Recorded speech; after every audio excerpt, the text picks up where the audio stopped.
PDE, qu'on a d'ailleurs visité ce matin, le 3e décret. En ce qui concerne la situation présente, matérialisée par la rivière Fundi, à l'ouest par la commune de Yaoundé 6, au sud par la commune de Bicor, par la Siméon, et à moyenne, les villages de la commune.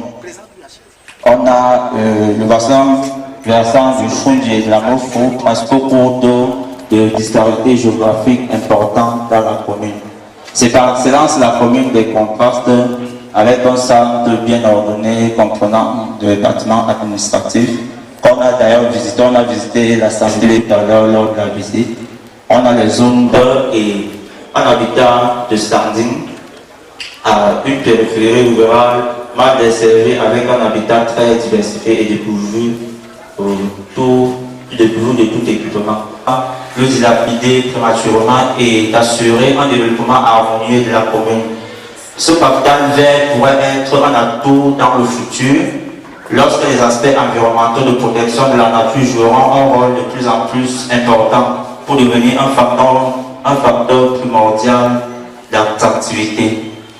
Dit tantôt, la commune d'arrondissement de Yaoundé 3e, c'est une commune purement administrative. Là-dedans, on trouve également les ambassades, les hôpitaux, les missions catholiques. On a essayé de représenter le temps d'occupation dans des sols à ce niveau, l'habitat irrégulier, les activités le long de la voie ferrée, les grands équipements, les espaces verts et libres, la limite de la commune. Là, on a essayé de vous présenter là quelques quartiers habitats spontanés, notamment le quartier Efoulan où nous nous trouvons. Là, c'est le quartier Mouakele qu'on a visité ce matin. Bon, on a également visité ce train au niveau de Bonamoussadi. Ce qui a lieu de dire à ce niveau, c'est tout simplement que le long de ce train, on remarque qu'il y a des habitats, comme on l'a vu ce matin. Ça fait que les populations ont tendance à rambler les terres, ce qui crée une grande zone d'inondation. La question, quelle était ma première réaction? Ma première réaction à la vue du diaporama qu'on vient de nous exposer, c'est la situation très hétérogène de votre territoire qui moi m'interpelle, puisque en termes d'aménagement, vous avez à la fois une zone très rurale et une zone très urbaine, très concentrée. Alors ma première question, c'est comment faites-vous pour organiser les services publics sur un territoire aussi hétérogène?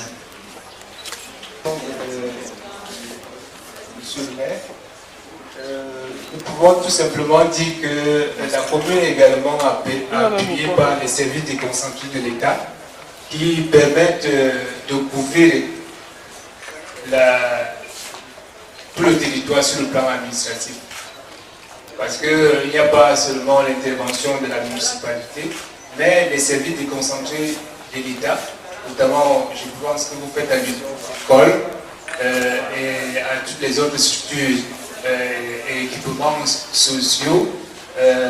Donc, les services déconcentrés de l'État apportent non seulement une expertise technique, mais aussi des moyens suffisants pour assurer la couverture administrative du territoire. Mais à cela, il faut quand même ajouter que, notamment par rapport à cette couverture, il y a également, je pense par exemple à la chefferie traditionnelle, qui seconde au niveau de la circonscription, l'action du sous-préfet, mais également la commune a des structures, des relais, qui sont, que nous appelons ici les comités d'appui au développement, qui sont pour la commune des structures de relais entre la municipalité et les populations. À la suite de M. Bruno Magnier, j'invite un autre membre de la délégation française à prendre la parole pour poser une question ou pour effectuer un commentaire à sa ordonnance.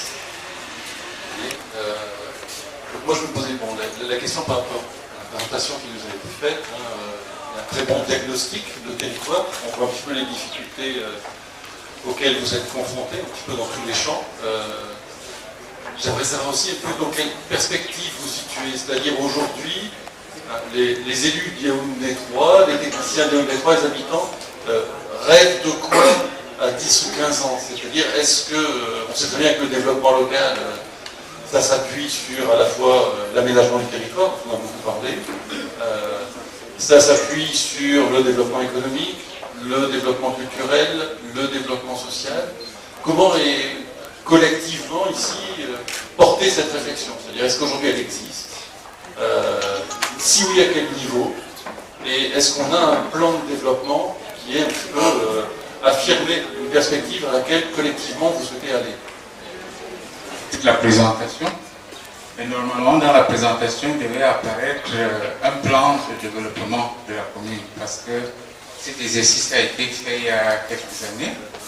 Et ça consistait en quoi? C'est-à-dire que quand on a pris cet effectif communal, nous avons fait un peu un état des lieux sommaires, c'est-à-dire on a évalué, regardé, c'est-à-dire une photographie un peu de l'instant. Et donc de cela, on a dégagé des axes. Et ces axes-là, on a fait même un certain nombre de projets. Je crois que quand vous êtes passé ici il y a un an, nous avons fait état de certains de ces projets. Donc il y a un plan de développement local qui existe. Et ces documents-là, si vous voulez, on peut vous le remettre. Mais je ne sais pas pourquoi est-ce qu'il n'est pas apparu dans la présentation. C'est un plan de développement local. Parce que la partie